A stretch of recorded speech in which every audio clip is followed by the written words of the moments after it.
In the input component, we need to be able to work with initial values and validities. So, in the input component here, value is not always an empty string. It also can be a value provided from outside. So here, props value could be something we set as an initial value, or an empty string if the value prop is not provided. And for isValid, it's the same. We set this to props valid or false if that's not provided.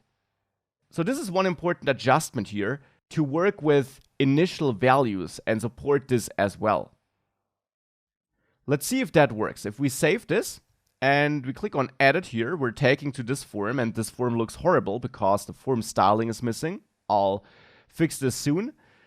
But if I now have a look at this, the button is disabled, and that makes sense because in update place we currently always disable it. But let's see if I get an error if I now remove that initial value. By the way, the fact that we see this initial value here already shows us that our input seems to work. And yeah, if I remove it, we get an error. If I add a valid input back, we get no error. So that is looking good. That seems to work. Now, of course, the overall form is not looking that great.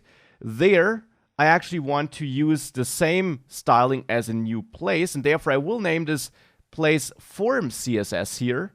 And in new place.js, import place form CSS and import the same here in update place so that I can reuse this styling. This, of course, means that in update place to the form, we should add this class name of place-form so that the styling applies there too. And with that, that looks a lot nicer. So that's good. So our input component seems to work and the form is looking good. But now what about the form state itself? What about this form reducer and all the logic we wrote in new place?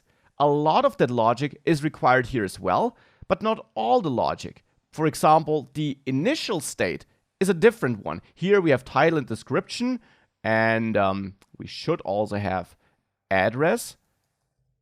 And in update place, we only need title and description, and we don't need address. So how can we kind of reuse that and still make it configurable from inside each component? For that, we can create a custom hook, something we haven't done yet, but which we will do now.